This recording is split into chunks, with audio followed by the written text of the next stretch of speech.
The gentle October sunlight streaming through the hospital window softly illuminated Emily Harrison's tired face. She held her newborn daughter Sophia against her chest, enveloped in overwhelming happiness.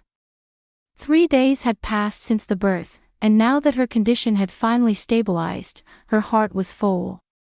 "You did so well, Emily." Barbara, her mother-in-law, sitting in the bedside chair, spoke warmly with a gentle smile.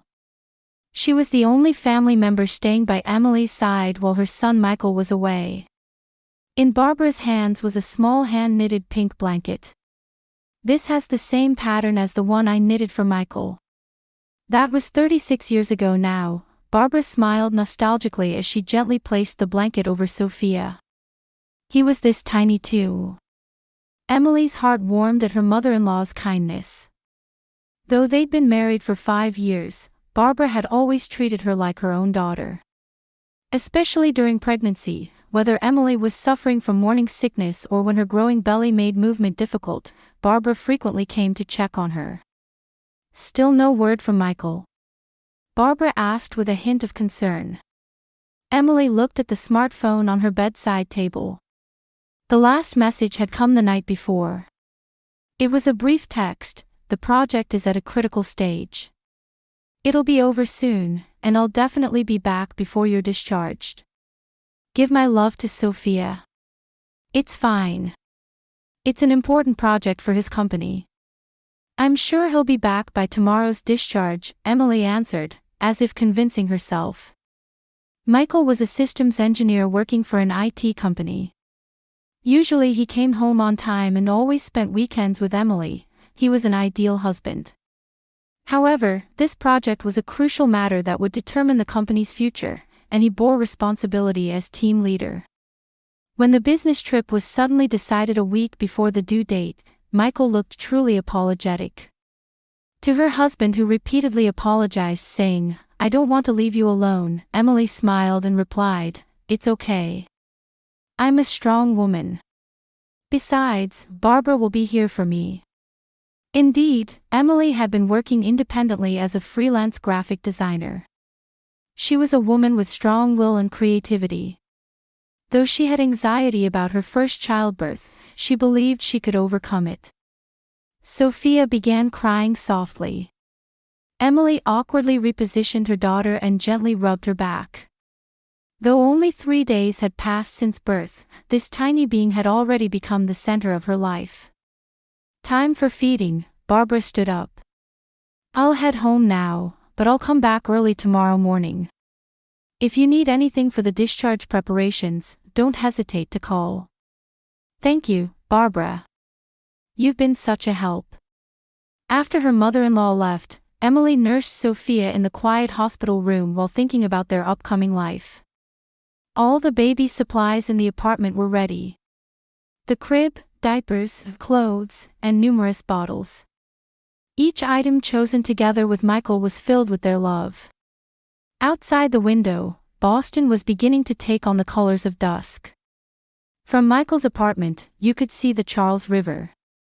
Emily looked forward to returning home tomorrow with this little family. The smartphone quietly lit up. A new message from Michael. "I love you. Give my love to Sophia too. I'll be home soon." Emily smiled and replied, "We love you too. We'll be waiting at home tomorrow."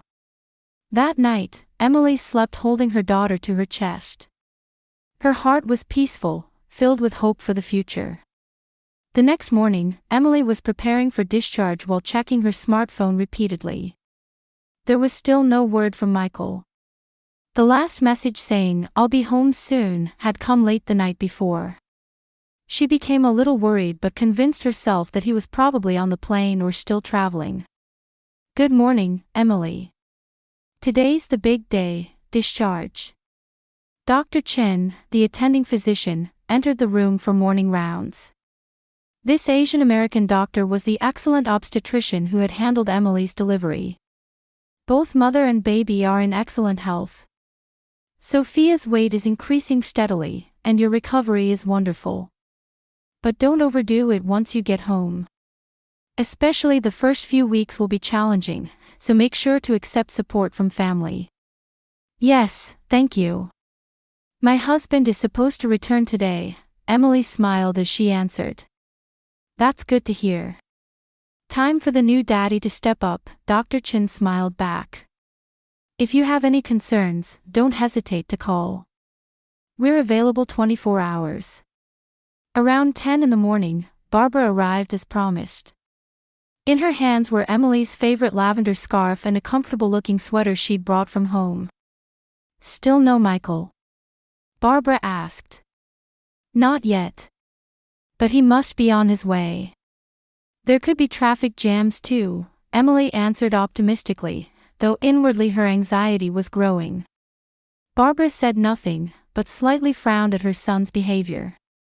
With her long experience as a mother, she sensed something was wrong. However, she hid these feelings because she didn't want to worry Emily.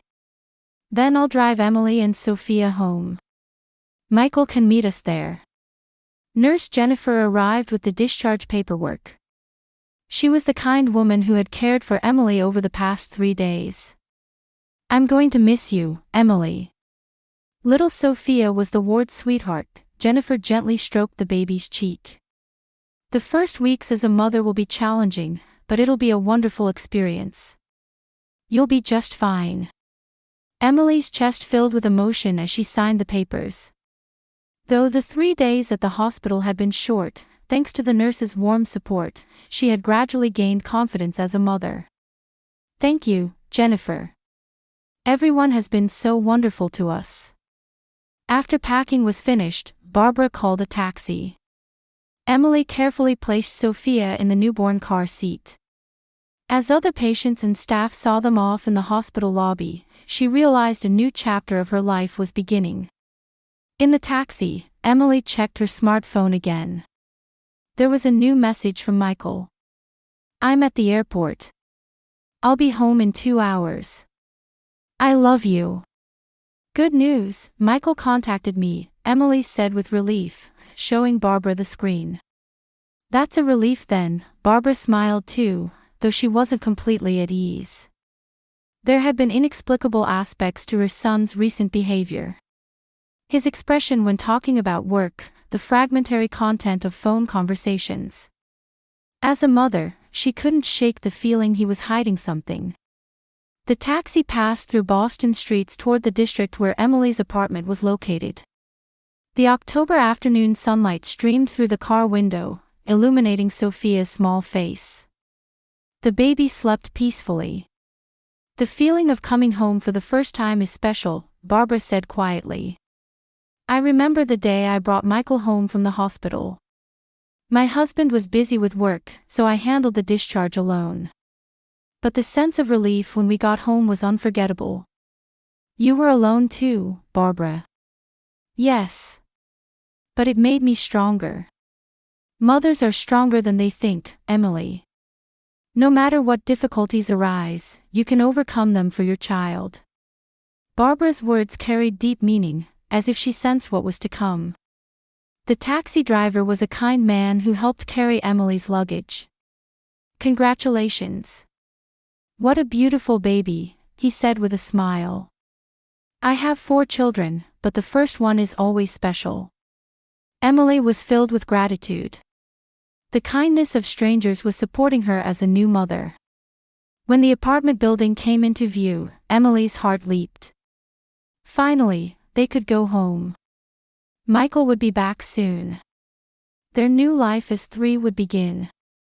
Sophia, we're home, Emily spoke gently to her sleeping daughter.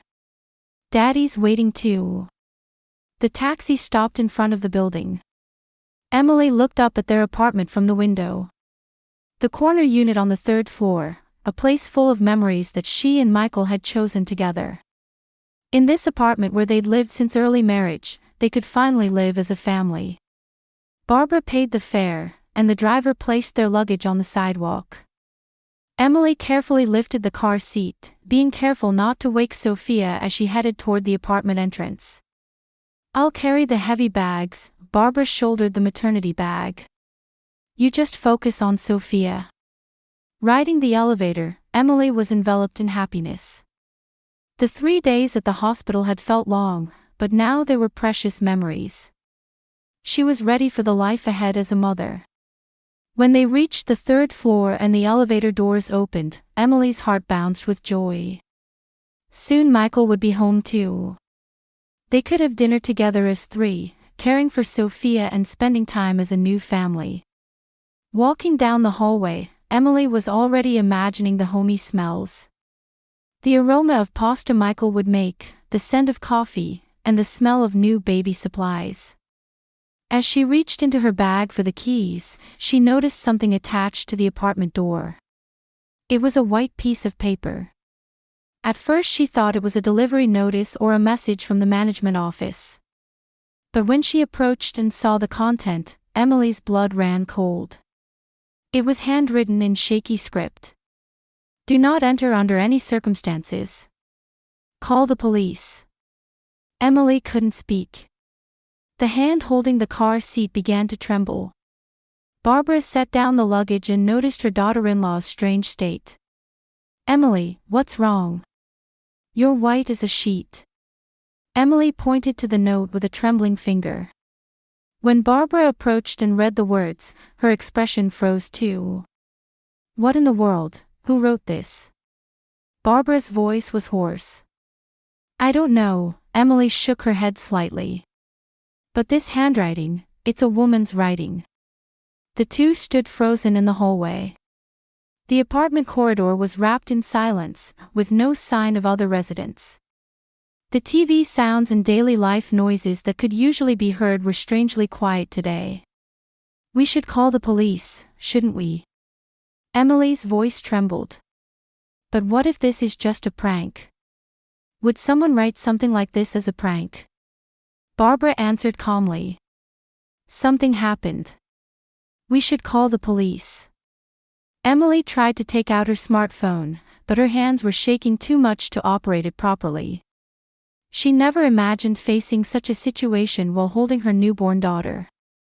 I'll make the call. Barbara took the smartphone from Emily's hand and dialed 911. 911, what's your emergency? Well, my daughter-in-law just came home from the hospital after giving birth, and when we got to the apartment, there's a strange note on the door saying, do not enter under any circumstances. Call the police. Barbara's voice was calm, but Emily saw her hand trembling slightly. Please give me your address. We'll send a patrol car immediately. Please stay where you are and wait. After hanging up, Barbara placed her hand on Emily's shoulder. It's okay, the police will be here soon. Michael?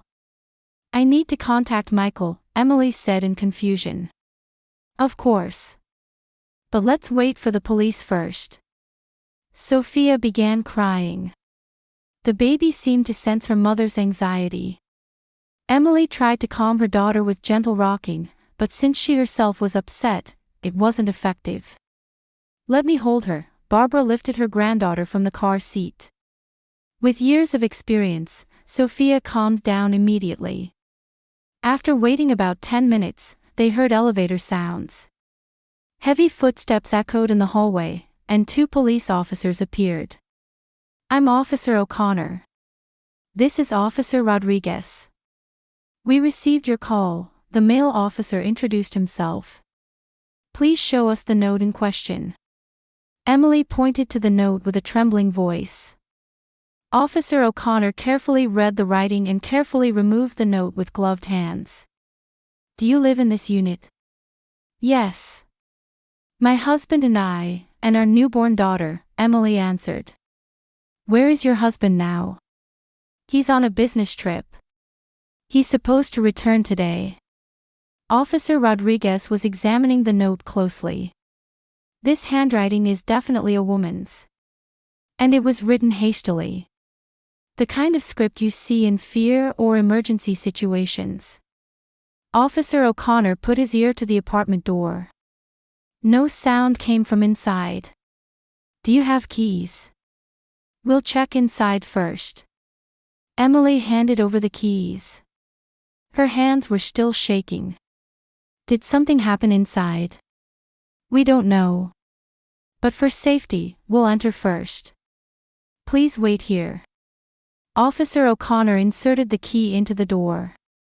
As he slowly opened it, the inside of the apartment was wrapped in silence. The two officers carefully entered. Emily and Barbara waited in the hallway, holding their breath. Sophia slept quietly in her grandmother's arms. Time felt eternal.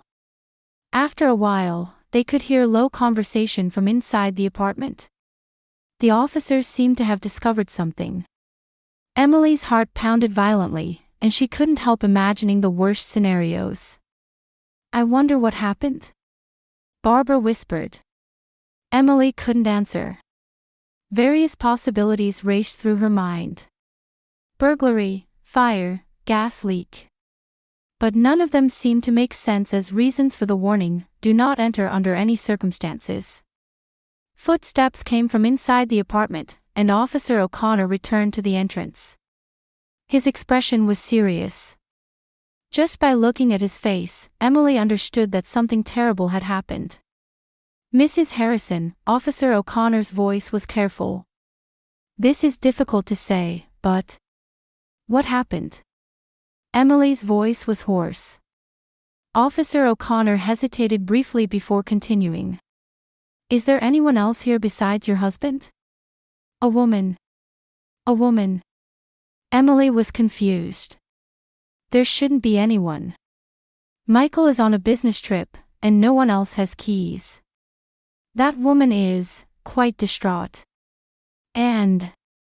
Officer O'Connor seemed to be choosing his words carefully. There are things we need to discuss about your husband. Emily's legs began to shake. Barbara supported her daughter-in-law's arm. Did something happen to Michael? Officer O'Connor took a deep breath. Mrs. Harrison, do you have the courage to see inside? The moment she heard that question, Emily's world began to crumble. She didn't yet know what had happened, but she was certain her life had been forever changed. In Barbara's arms, Sophia breathed softly in sleep.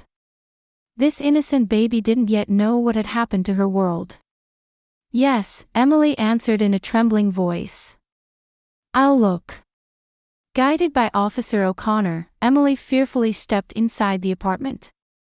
Barbara followed, still holding Sophia. From what they could see from the entrance, everything looked normal. Michael's shoes were neatly arranged in the entryway, and the baby supplies Emily had prepared before giving birth were orderly.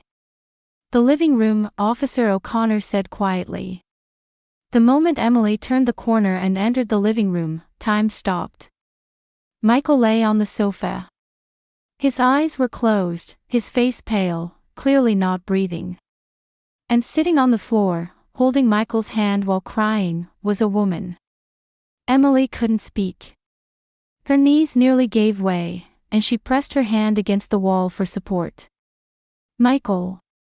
The voice she finally squeezed out was barely audible. The woman sitting on the floor looked up.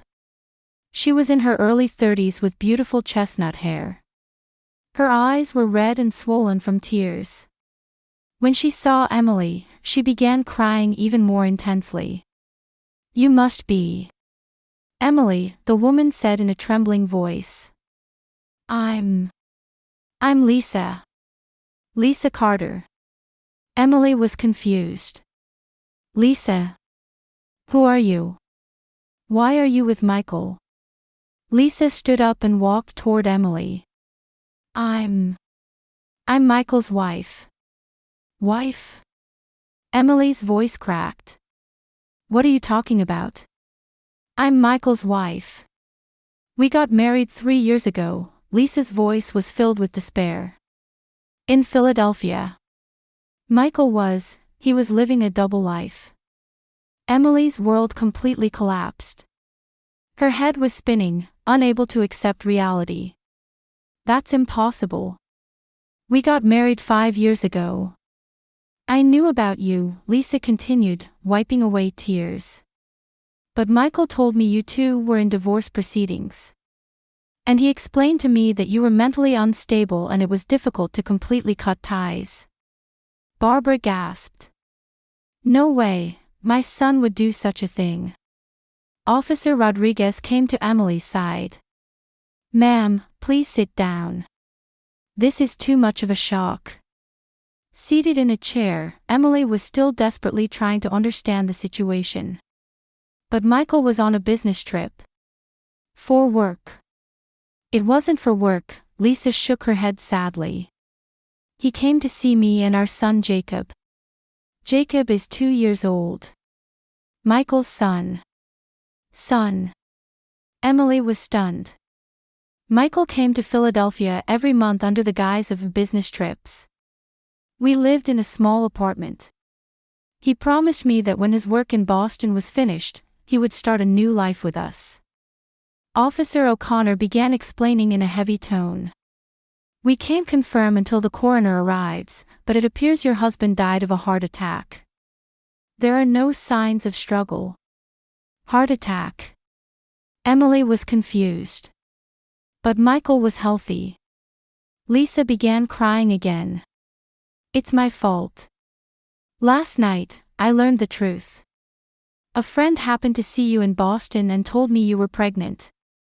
When I confronted Michael, he finally confessed everything. And then, he admitted to me that you were his real wife and that you had given birth. And he said he was going back to you. That he would cut ties with us. Lisa covered her face with her hands. I was furious. I asked what would happen to Jacob. I questioned him about 3 years of lies. And then Michael suddenly clutched his chest. He had a heart attack, Barbara said quietly. I panicked. I tried to call an ambulance, but it was too late. And I knew you were being discharged today. So that's why you wrote the note. Emily's voice was mechanical. I didn't think you should see this situation. Especially with a baby. I thought the police should come and handle it properly before explaining to you. Emily stood up and approached Michael's body. The face of the husband she had loved looked peaceful, but her heart was storming. 5 years of marriage, anticipation of childbirth, dreams for the future. Had it all been lies? He told me he loved me, Emily murmured in a hollow voice. He said the same thing to me, Lisa answered. But the last thing he said was that you were the one he truly loved. That I was. I was a mistake. Barbara, holding her granddaughter, stared at her son's body. Michael, why did you do this? Officer O'Connor quietly intervened. I've contacted the coroner and funeral home. Both of you will also need to be interviewed in detail. Emily was losing her sense of reality. Just hours ago, she had been a happy new mother. She had been waiting for her beloved husband to return, dreaming of new family life. Now she was learning that everything had been false. Sophia. Emily looked at her daughter. What will happen to this child? Her father was a liar, and now he's dead. Lisa approached Emily. Your baby is innocent. The responsibility for what Michael did is his alone. Your son is the same, Emily answered in a tired voice. We're both victims of his lies. The two women looked at each other. Not with hatred or jealousy, but as people sharing common pain. They had both been deceived by the same man, loved the same way, and been betrayed the same way. I'm going back to Philadelphia, Lisa said quietly. Jacob is waiting at daycare. He doesn't understand all this chaos, but he needs his mother. Emily nodded. In this moment, she recognized for the first time that she too was a mother. There was no time to wallow in anger or sadness. Sophia needed her. Police procedures began, and Emily's new reality started to take shape. However, the most painful discovery was still waiting for her. 3 weeks later, Emily sat across from Lisa in a small cafe in Philadelphia. Sophia slept quietly in her stroller, and Lisa's 2-year-old son Jacob sat on his mother's lap having a picture book read to him. Thank you so much for that note that day, Emily said quietly. If you hadn't been there, I would have seen that scene alone. Lisa smiled bitterly. I don't deserve your kindness. I'm the woman who stole your husband. No. We were both deceived, Emily shook her head. Michael was wrong. We're both victims. Michael's funeral was held simply. Only family and a few friends attended. Emily and Lisa, though awkwardly, supported each other. Barbara, while pained by her son's actions, tried to be strong for the two women and grandchildren. I got a call from the lawyer, Lisa said, staring at her coffee cup. About Michael's estate. Let's use the life insurance and savings for the children's support, Emily answered immediately. It would be ridiculous for us to fight over that liar's money. Tears welled up in Lisa's eyes. You're truly a kind person. If I were in your position, I think I would have resented me. I did resent you at first, Emily answered honestly. But watching you, I realized something. We're not enemies. We're mothers sharing the same pain. Jacob climbed down from Lisa's lap and walked toward the stroller. He looked at Sophia with interest. Baby, he gently touched Sophia's hand with his small finger. That's right, Jacob. This baby is Sophia. She's your sister, Lisa explained gently. Emily's chest warmed. Though not blood-related, these children were siblings with the same father. It was a complicated relationship born from Michael's lies, but the children were innocent. I'm thinking of moving to Boston, Lisa suddenly said. Philadelphia only holds painful memories. I want to start over in a new place with Jacob. To Boston. I want to be near you. So the children can grow up as siblings. And Lisa hesitated. I want a friend. Someone like you who understands my feelings. Emily smiled. I was thinking the same thing. Raising a child alone is hard, and Barbara can't help much longer given her age. But if you were there. Really? Lisa's face brightened. Yes. We could become a real family. Not bound by blood, but by choice. A month later, Lisa and Jacob moved to a place 2 blocks from Emily's apartment. The two women met several times a week, consulting each other about child rearing. Jacob learned to take care of Sophia, and Emily came to love him like her own nephew. Barbara also accepted the new family structure. I can't forgive what Michael did, but seeing these children and 2 wonderful mothers, maybe something good came out of it after all. One evening, Emily and Lisa were playing with Jacob and Sophia at the park. To others, they probably looked like ordinary friends. But between them was a special bond. A real family bond built by overcoming betrayal and pain. When Sophia grows up, she'll ask about her father, Lisa said. I'll tell her the truth, Emily answered. But I'll also teach her that she has a real family. A family bound by love and choice, which is more important than blood ties. The setting sun was painting Boston's sky. Emily lifted Sophia, and Lisa took Jacob's hand. They walked home together. From the lies and pain left by a man named Michael, they had built a new family based on truth and love. A real family isn't determined by blood alone. The bond between people who support, understand, and love each other is what creates a true family. This is what the 2 mothers had learned.